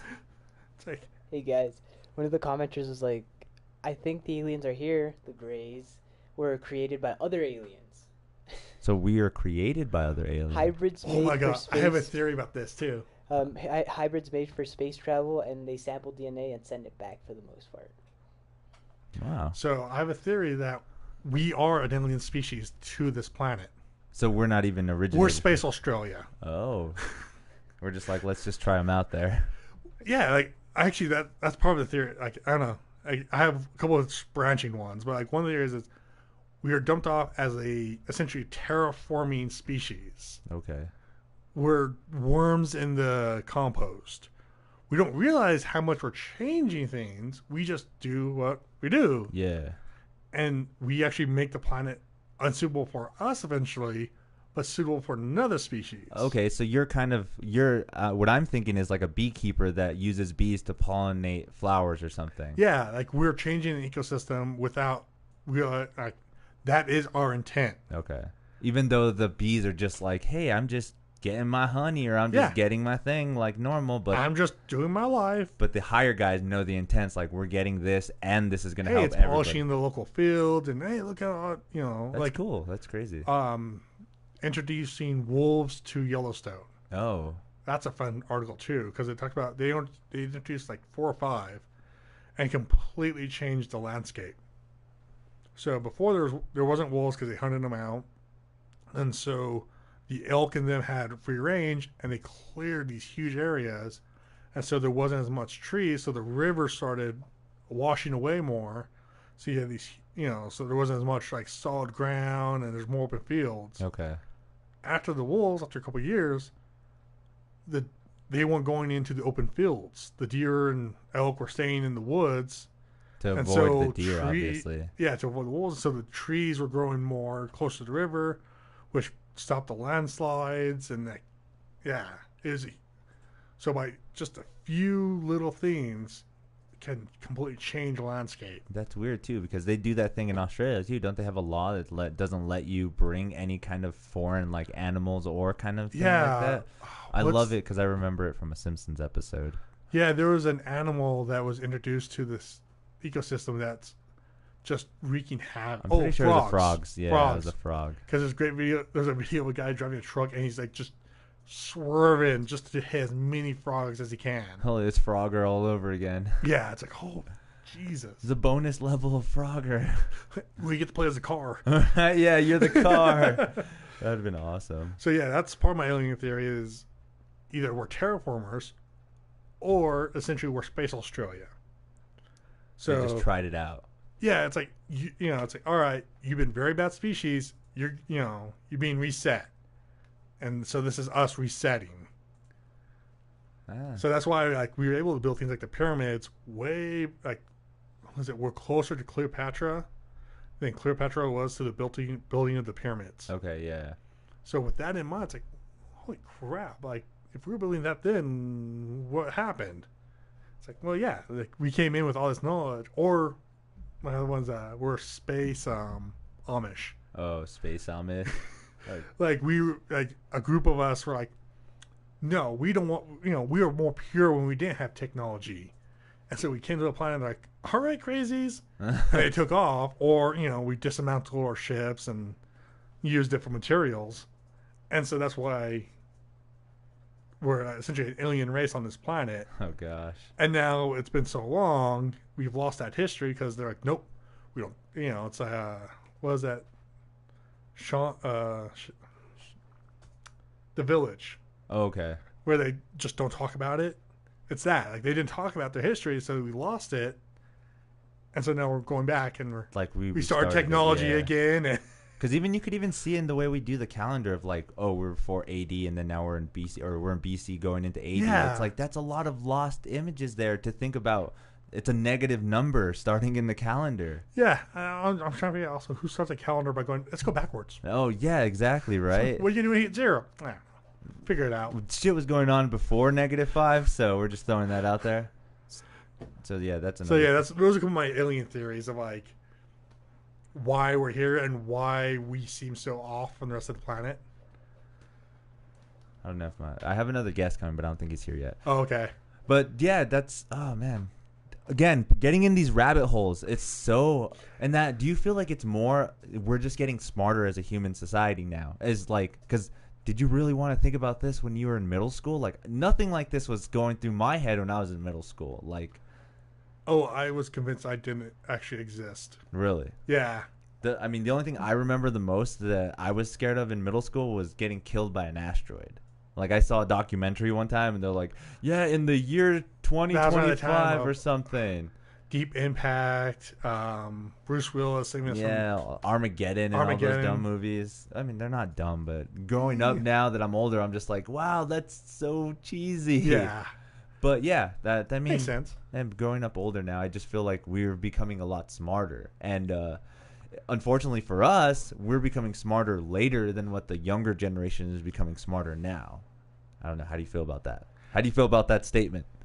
I don't actually agree. I think you're like, it's laziness. We got Little Waynes and Little Xans that they're proving me wrong. Yeah, exactly. There seems to be. I think the knowledge is out there, definitely a lot more than when we were younger. But just because the knowledge is out there doesn't guarantee the everyone's people going smart. For it. Yeah. So, I mean, there's a good possibility it could just split. So you end up having like the higher elites are like the internet's all about knowledge and that, and then you have just the gutter of whatever 4chan has to puked offer, up and people go after. Oh man, and that's crazy to think about. Inside of like, let's go to the deep web to find actual, real good information, and let's just stick to the general internet. Yeah, here's a cat video, you savage. Yeah, because you're not going to be able to find cool cat videos on the deep web. Do you know about the deep web? I know about it. I remember the jokes about it from years ago, like the black market internet, stuff like that. But I had a coworker at another job that was all about like the deep web stuff, like the legitimately saying like woke as like a real term and not just like making fun of it. Like he's like, no, like if you go into these things and the woke and like it's really smart people. I'm like, and that was the moment I realized, getting older, there's a certain point, there's a tilting point of like, oh wow, that's so much knowledge and potential there, and like I don't care. I want to go home. I want to eat my dinner, and I want to play my game or watch my TV. I don't care about world politics. So there's so much knowledge that's just... It's overwhelming. I mean, that's for a lot of people. I know, right? They love each other. But I think they're going to move the camera. Just stay away from the camera. The beauty of having animals inside of the podcast room. But they're so nice. Shout out to the dog, BB-8's here, and so is Artemis the cat. Artemis the cat. Everyone always Has sees... it ever actually been on camera, Artemis? No. No, actually, yeah, that one time Kiana was here and he jumped right here. Oh. So he was on... So they've been So seeing... there's proof. It's not just like... Yeah. They always say there's a cat. You know what I need to do also, too, is like in my videos... Because the one thing that I'm having a problem with is we have live people watching us now, but not a lot of people go back to my video to see the whole thing. So, oh, really? So yeah. like people like come in and go out? Yeah, it's like people are coming in and coming out listening. They see interesting topics and they're like, oh, well, I'm going to stick for a little bit longer. And probably started talking about something that disinterested somebody and they left. So, but one thing I need to work on is the interesting topics that we did talk about or the stuff that people thought were more exciting is take the clips of that and make a whole new YouTube video. Like, you know, just like the little 2-minute clip of us talking about the Roswell thing where it's like a lot of people thought it was bullshit and stuff, and even title it where it's like John thinks Roswell was a lie and stuff like that. So people, dude, just go full Fox News on it. Oh, it's so just crazy. Start controversy. It's like, wait, they didn't say that at all. It's like they said something. They said all those words, but not in the way you said it. It's like they said all those words at some point. Dude, Roswell lie. John, it was all there. It was all there. It's all there. You just gotta put the dots together, man. And then put another video where it's like the John opposite. says woke is fake. And that's crazy to think about too. Is like because I've heard about the deep web about like the Silk Road and stuff like that. Oh my god, it just blows me away. Like that's scary to think about. Like I can hire a hitman, or I can hire a guy that like sells me methane chloride or something, like the most extreme chemicals. Like no. Yeah, I was never good at the internet when it was basic. Like you weren't. So you didn't start with the AOL and like. Oh yeah, no, that's. I mean, I didn't have a AOL Messenger until probably my senior year, which is way after pretty much everybody was kind of done with it. Okay. I just never caught that train. I want to be good at that, but then people try to explain it, and I'm like, I don't know what you're talking about, man. Like, I was trying to use Excel. I haven't used Excel since high school. Like, oh, it's so easy. I'm like, can you still do this? Can you still do this? Not even that far. I'm just like, I know it exists. It's like, I mean, I am literally probably one of the best examples for Facebook. Make it simple. Give me my friends. Give me funny videos. Fuck, I don't care. Nice. It's like, I'll give you everything about my credit card information because I don't have money for you to steal. There you go. See? So you're more of the, like, enjoy the simple things in life. Yeah, pretty much. I mean... easygoing. You're not too worried about, like, oh, no, Trump is destroying oil fields and, like, there's mass hysteria in China and Russia is taking over our computer systems. It's not really... I mean, it's there. When they nuke us, that's then the concern. Hopefully I'm gone. I don't have to worry about it. I mean, we have a major military base. Just get rid of us. Not my problem. And that's so crazy. The rest of the world has to deal with the fallout. Literally. It's so weird to think about again is like we're in a state that's super like high tech and like military and stuff. Oh yeah. We know so much. I can't remember exactly, but I think we are the location that tests for any radiation that happens in the world here in New Mexico in Los Alamos labs. So if there was like some kind of explosion on the surface of like Russia or something, a sensor would go off here in Los Alamos lab and like, oh, there's radiation testing over there. Yeah, actually, I think there's several of those testing sites. That's so crazy to think about. Because essentially it's like, if no one reports like a missile being launched, because there's a whole network of stuff for that, but if that all fails, there's always like some like the seismograph stuff, and it's like because even the little things, even if they like maybe uncover like a uranium mine or something, then they're like, oh look, there's more bigger activity of people taking out uranium from a certain part of the earth or something. So that's crazy to think about in itself too. Yeah, no, those big problems I feel like I used to care, but then don't think I ever actually did. Okay. I think I cared enough to sound smart to try to get laid. That's a good one.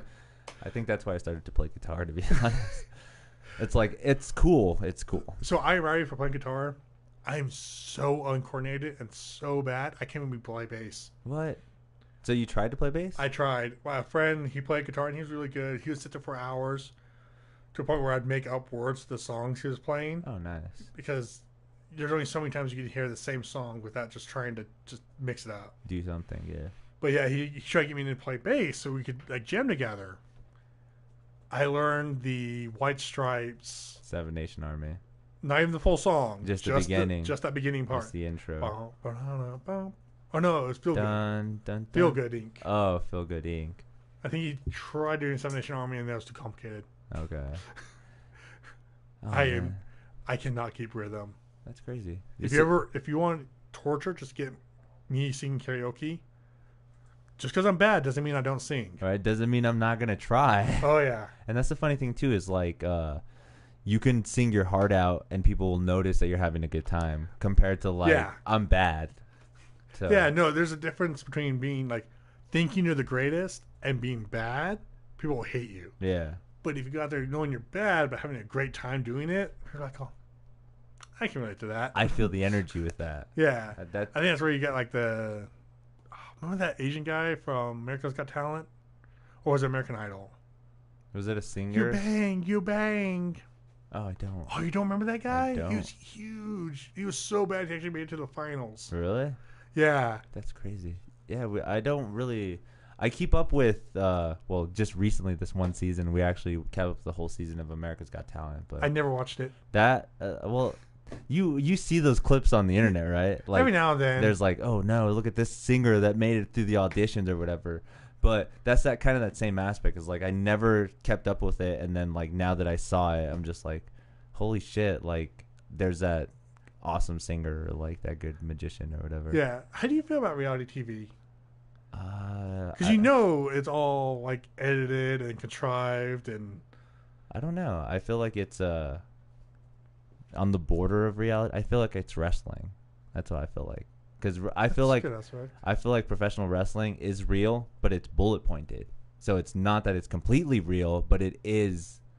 It's not like super staged or I don't know. I feel. So you think when the two guys go in the ring, they're not like they doing a moveset? No, they're not. I feel when the two guys go into the ring, they automatically know who's gonna win. And they know that in between the match, there has to be two struggles in the match that he's almost going to lose. Like, it looks like he's going to lose. Okay. So, everything goes... I was getting a little concerned. I'm like, no, oh, no. Everything else in between... Santa Claus for this kid. Kid. Everything else in between is obviously scripted, though. Yeah. Like, because obviously they do a suplex and they fall a certain way. Right. But that's not, like, choreographed in the back. While they're wrestling inside of the ring, you know how they do their tussles? So, essentially, it's kids... It's the way kids play wrestle. Yes. Okay, then I'm going to throw you this way. Exactly. And it's like, okay, and you throw them so they land on the cushion. And it's like, exactly. All right, now I'm going to drop kick you. All right, and drop kick. Exactly. That's the whole reason for the tussles where they lock up. That's the whole reason for like all the like bloating and stuff. Like, yeah, I'm doing it. And in the background, he's like, all right, make sure you get me on the top rope on the next one. And then they both hook up again and they do the moveset because they practice the movesets over and over again. But it's just... Yeah, I again bullet pointed. That's how I see it. It's just bullet pointed, but it's fake. I remember when I was a kid, I was like, "This is real. This is so real." That's why I never got in wrestling as a kid. Really? I do not stand those people. Whoa! I was like, "This looks stupid." Well, see that and someone explained it to me. It's live action anime. And I was like, and so like because I watched some people that watched it and they were really into it, and I've been getting more into the idea of them. I still don't watch it. Yeah. But I understand now why people do. Okay. But as a kid, like everyone was like, "Oh, it's real." I'm like, no. You know what's weirder too is like back then it looked way realer than it does now. Now it looks way more staged and more. Well, because scripted. it's high definition TV. Yeah, and two, you if again, so you never really followed it, right? No. So like there was back in like the early '90s, and the Hulk Hogan and the whole Roddy Piper and those eras. There was very little scripted. It was like, all right, you're gonna go outside, talk for like about a minute and a half. There were less actors and more just wrestlers. Yeah, like more bodybuilders. Yeah, exactly. Compared to now, there's a whole. It's like you have to There's almost like a 10-minute script where the guy has to tell about the story of sleeping with someone's wife, and then they fight. All right, brother, you slept my wife, and I was okay with it once. I was okay with it twice, but 3 times that's too much. And then they wait for everyone to go crazy. They look around, and then all of a sudden the other guy does his rebuttal. When back in the day, it was just like, I'm coming for you, and then they started the fight. That was it. It's like, you pissed me off. Shit, why are we pissed off each other? You drink my beer. Right? That the whole Stone Cold era. Yeah. What do I do with this? Drink it. Yeah. So that's awesome in itself. So, yeah. No, I realized, like, there was that whole aspect probably even in high school, but being teenagers, not being able to express that or tell it in a way to get other people into it. Yeah. It's like, it's real. It's like, because I wanted it to be. It'd be awesome. It's like, no. Or they think it's like, I'm saying the whole thing is fake. It's like, no, they're doing the moves, but they're not trying to actually hurt each other. They're not trying to do this. But again, teenagers, like, they want to be right, or just they saw it trolling. that way. Yeah, they did see it that way. Because like I remember when I learned about it is when I saw like documentaries of the actual wrestling, like the founding of WCW, or like the way that it all started. Yeah. And then when I saw that, I was like, I get it now. I see it. It is an entertainment thing. Yeah. It's like if somebody went to go to trapeze, like that's what they're doing.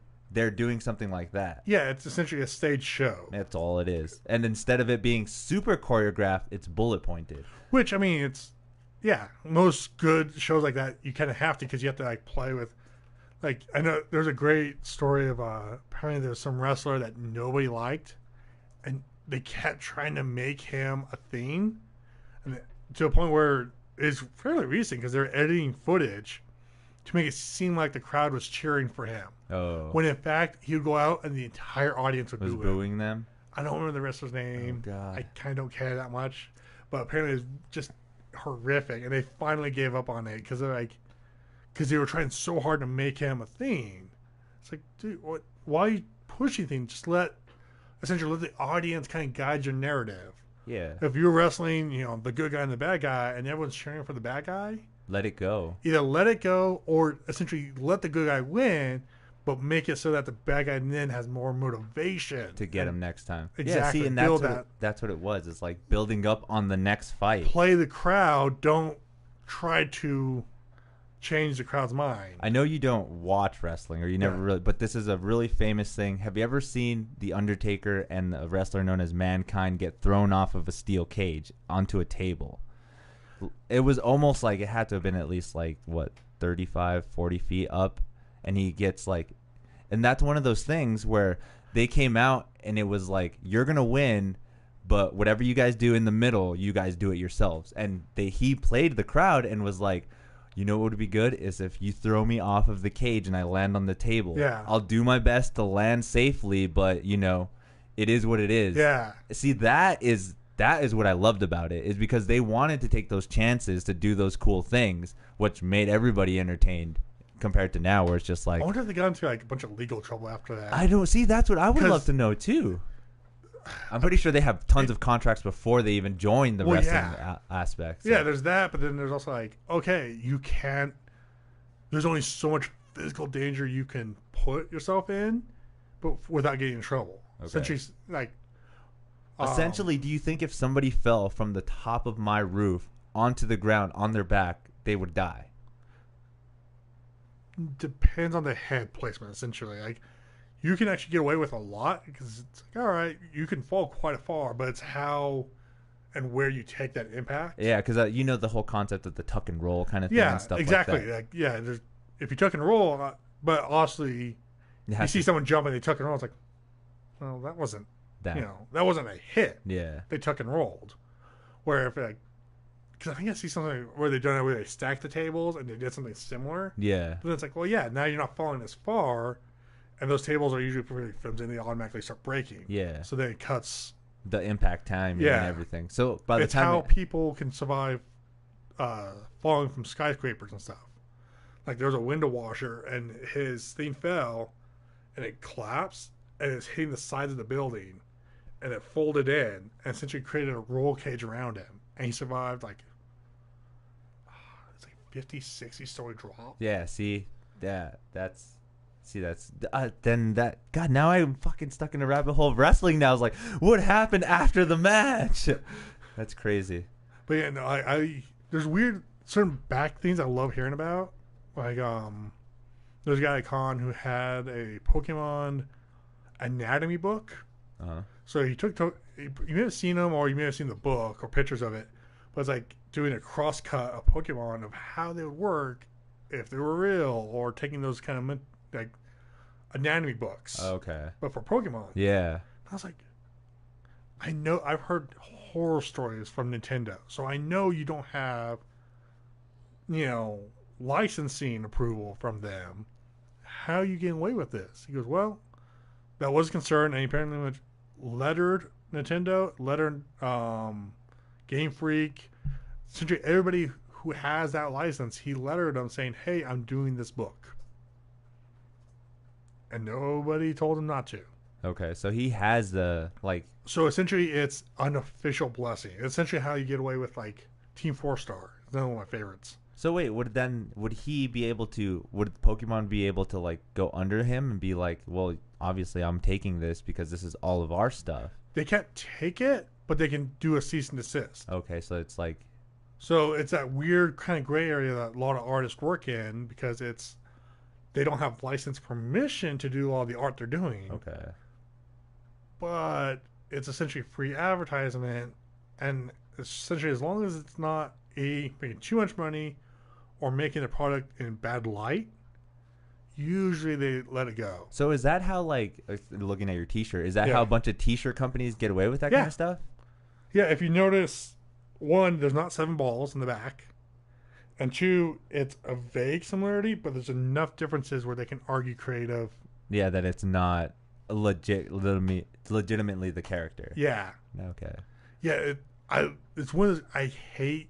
Like if someone sat there and tried to explain to me legally, nope, I'm done. I can't.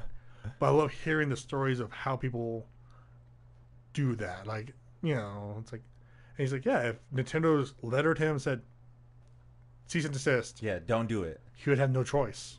But they did. Legally to just stop right there. It's like, That's cool. that suck. This is good to know. I did not know that. That's Yeah. awesome. And that's why like Team 4-Star has so many problems. I don't know if you're familiar with them. Yeah. Because essentially, yes, it's a parody. Because they're changing enough of it where it's not just a rehash of the show, but it's still using those materials. Okay. And so, yes, now they have permission from them to essentially do that, but It's not in a way, they constantly get taken down because of the way YouTube's copyright strikes work. and that's even worse on my end too. Yeah. Because there's certain audio and stuff that I can't play because they'll get a copyright strike, and then Yep. not only that, this video will be completely muted.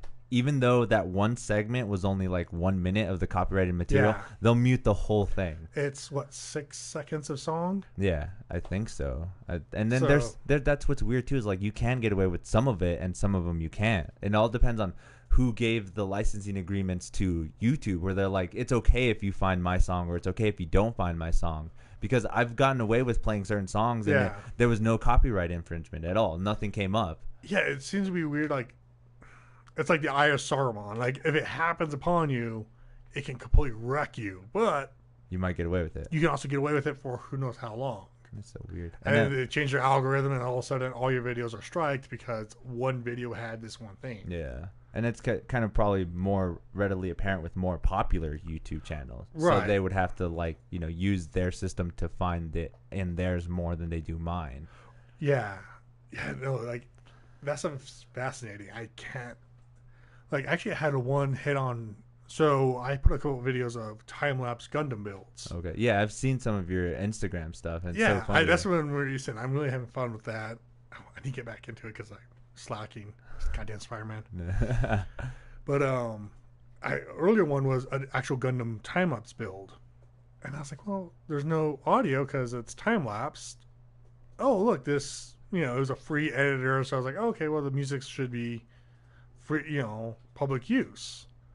Put it on there and got struck because somebody else had it in a video and apparently they had it monetized. Oh. They didn't make the song. They didn't, they weren't taking credit for the song because their video was in there for monetization. It's there. It struck mine. Oh, my God. You know how evil that is? Is like, you know who Gene Simmons is, right? Yeah. That dude didn't know that anybody had a patent on the word OJ, on the actual phrase OJ, and he got it. And now he makes money when anybody references as orange juice because nobody had a patent on it. And he's like, That's so shady. Dude, you have no idea how much other people do that. They find an invention that nobody has a patent on, but it's really beneficial or even just phrases. Yeah. And they throw a patent on it, and then when it starts booming or it does get popular, it just and nobody just didn't realize that OJ is a coinable phrase. So I just watched the video. It's a British guy. I should remember his name. But he's talking about in '94, McDonald's did not know what the internet was. What? They did. So this guy, being Good Samaritan, called up McDonald's like, hey, the domain name for McDonald's is open. And they're like, what? They're like, on the internet. It's going to be big. You probably want to buy that now because anyone can. And they can put whatever they want on it. You should probably buy that. And I went, no, we're not interested. It's not. Yeah, whatever. It's like, Burger King can buy your domain name and put whatever they want. So when people go on the internet to look at McDonald's, that's what they'd find. No. Okay. And so he called it Burger King. Because same thing. Like, hey, by the way, and you could buy McDonald's. They did, they're not buying it. It's like, and they're like, why would we do that? Can you imagine doing that now? Can you imagine the amount of chaos? They would have to just do something different. Like, you kind of see it on like Twitter and YouTube where you can't have Eminem anymore. It has to be like the real Eminem or like it's the same kind of mentality. And so many of those people would buy those and like just ruin it. Troll it. And they're like, no. And so finally, a guy who was a writer for Wired. Okay. And so he was putting it out. And so he put it in the article like, hey, if you want these back, email me at ronmcdonald.com. Oh, God. What? And so a couple weeks later, like, he got an email. Like, they're like, we want it. Can we get that? Oh, man. And that probably is a shameful thing, too, because they didn't see the potential of it. Yeah. And he could have charged them so much. And he didn't. I think it was like 35 to a charity. 3,500 or 35,000 to a charity. Damn. I was like, you're such a good guy. Because it's like, can you imagine 4chan having access to McDonald's.com? Oh, God. Yeah, that's just trolling to happen. Yeah. All our meat is made with real children. Not by children, of children. Chickens aren't chickens, you see. Oh, man. They're soy. Exactly. We're going to make soy boys a nation. What is it called when you grind up humans for food? Soylent Green or something? Oh, yeah. Yeah, that movie. Yeah, that's what it's made out of. But yeah, no, I wish I was more tech savvy with a lot of that. I have no idea. I can Google. That's pretty much the extent of my... Google and reading it is good enough, right? Yeah, it's like, I got Google stuff. Or show me a YouTube video. Yeah. Like, I am not... like, if you ask me to design a website, it's like, I guess I'm getting one of those... one of those simple to do it. Squarespace. Yeah. Hey, shout out to Squarespace. Yeah. Just kidding. If you want to sponsor some Foul Mouth podcast. Yes! John. Have you had sponsors yet? No, I don't. I'm still kind of growing. I'm still small. I think I have 154 subscribers right now. All right. And probably we hit maybe 15, 20 viewers maybe, like in and out. So were there any good comments? Or did you read the good ones already? I've just been reading a bunch of them. So what he does is like he talks to them while they are in the comment section. So they'll be commenting like, "Oh, what is this?" And then he'll be like, "This is a podcast of open forum." Oh, okay. So he's having a conversation with them in the comments too. And then they'll ask a question, and he would be like, So "Oh, most of his just like, I'm sorry, we won't have this guy get back. Just please, our other shows aren't as bad. dude, again, I don't know why they're talking about this." It's not like that. But it's funny though. There's just this guy named Texans Defense said y'all suck. That's it. He just came in said y'all suck. I mean, see, $20 is $20, right? Ah, dude. They said there are no aliens. That's BS. Someone else is arguing with them, telling them that there is. And then See, so they argue with themselves in there too. So the Texans guy calls back. He's like, aliens are real. They cross the border all the time. Dang. All right, well, whatever. Yeehaw! The other guy's asking, where are aliens at then? And the other guy's trying to prove to him that there's aliens and whatnot. I was just saying, 2020, guys. 2020, we'll see them all. We'll see them We all. saw a video about an alien arrival in 2020, so we're just like, it's gonna happen. Oh, man. One of the guys is religious. They said God will be come, not aliens. And I was like, what if God is an alien? And Well, he's like, yeah. "God's not an That's alien." another one of my I was favorite like, theories "You're one is of those people." angels and gods and like All that of are those. all aliens. Yeah. That's why they look so weird, or it's essentially. There's also a, goddamn, there's a thing that the human brain does. If we can't understand what we're looking at, we create, like, we fill in the blanks. Okay. So like they did this with the Nessie. So they had a little thing recreating the original where it's like a little thing on the boat or it's a log and they're just pulling it on the water. And people saw it and freaked out and they started adding eyes and a tail and they saw it dip down. Like, people will fill in the blanks. So I love the idea of gods and angels. Just, aliens. Yeah, you never know. I love that. Well, I don't, because the show pisses me off. But then there's some information about it that are pretty cool. But yeah, ancient aliens. Where I'm just like, I can see where an ancient civilization would have saw an alien and been like, "That's God." Yeah. I could see that. I totally can see that. But then I see another episode where it's like, cowboys and aliens were friends, and that movie's kind of real. I'm just like, God damn it, why do you do this?